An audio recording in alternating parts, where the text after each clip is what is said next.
That's a real comment from a reader reacting to a story that has just, well, completely blown up online. It's a story so wild, it's left people wondering how it even got published. So, what are we talking about here? Today, we're unpacking the absolute firestorm around the new memoir from Elizabeth Gilbert, the world-famous author of Eat, Pray, Love. And this is a book that has somehow created two totally separate and furiously opposed realities. So it all centers on Gilbert's new memoir, All the Way to the River. And what's inside is, to put it lightly, a series of just stunning and frankly deeply disturbing admissions about the last few years she spent with her late partner, Rayya Elias. And when you look at the claims Gilbert makes, they are just staggering. She writes very openly that after Elias, a recovering addict, was diagnosed with terminal cancer, she didn't just allow her to relapse. She actually helped. She admits she paid for cocaine, that she went to a needle exchange for her. And then as things got worse, she says she hit such a low point that she actually plotted to murder Elias before thinking about suicide herself. It all ended with her leaving Elias, only for them to get back together just before she died. Now you hear all that, and you're probably thinking, okay, this book must have been torn to shreds, right? Well, that is not what happened. Not in the mainstream media, anyway. A completely different story started taking shape, almost right away. Leading the pack was Oprah Winfrey, who picked the book for her Powerhouse Book Club.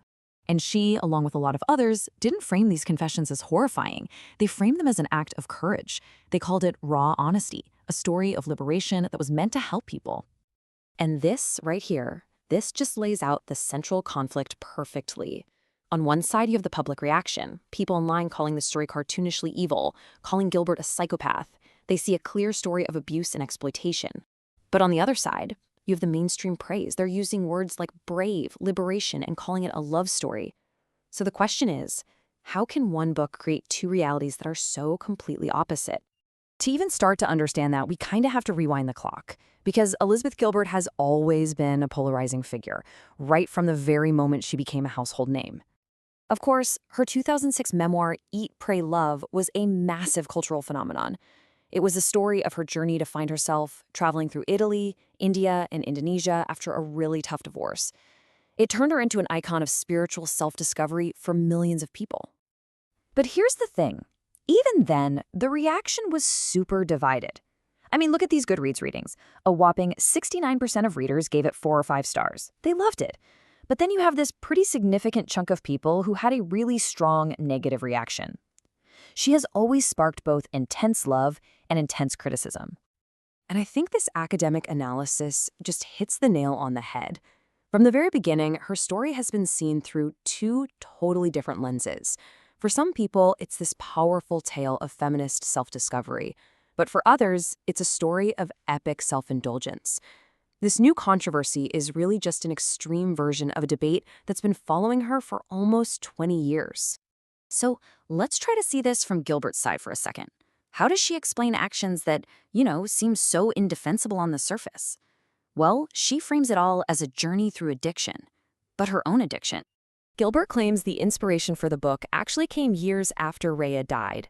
She says she had a vision where Rayya's spirit basically commanded her to tell the whole unvarnished story, to go full punk rock with it, and not worry about anyone's dignity, because the truth of it would help people. The core concept she uses to explain everything is codependency, and she defines it in the book like this: the utter abandonment of yourself in order to fixate upon another person. It's this belief that if you can just heal them, you will be healed too. She says this, and love addiction was her real problem. So in her telling, this is not a story of abuse. It's a recovery narrative. She hits rock bottom, plotting murder, then hears a voice from God telling her to get help. She calls up some addiction experts and has this big revelation. The problem wasn't just Rayya's addiction, it was her own. So the journey she describes is one toward a new kind of sobriety, one she defines as no abandonment of self. This timeline really just shows you how fast everything went off the rails. They go from being best friends to lovers right after the cancer diagnosis, and then into the total darkness of 2017. What's really crucial for her story is that after Gilbert leaves, Rayya actually does get clean in Michigan with an old friend. They get back together, and Rayya dies sober.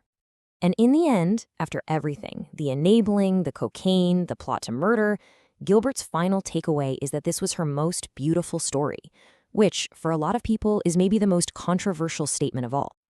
And that brings us crashing right back to the other side of this whole thing. Because while Gilbert is framing this as a story of redemption, a huge number of people are seeing something much, much darker. The backlash online has been incredibly intense. Critics are calling her a narcissist, an emotional tourist who just collects experiences. They're pointing to a possible white savior complex and arguing that she's just tarnishing Rayya's memory to make money. Some people have even seriously questioned the legality of admitting you plotted to kill someone. And that last point, that suggested retitle of her famous book to enable, pray, leave, that just perfectly captures the public's fury. This comment really just boils all that criticism down to its core. It's a complete rejection of Gilbert's narrative about codependency and redemption. Instead, it reframes her entire memoir as a confession of abuse, written from the perspective of the abuser. So at the end of the day, that's what we're left with. Two stories that just cannot both be true. Is this a brave account of hitting rock bottom and finding a new kind of sobriety?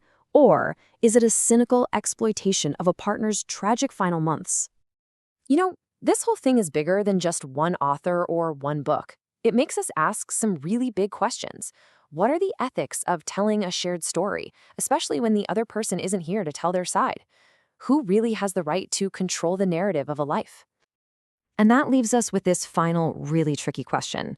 Elizabeth Gilbert calls this her most beautiful story. But for so many readers, it reads like a story of trauma.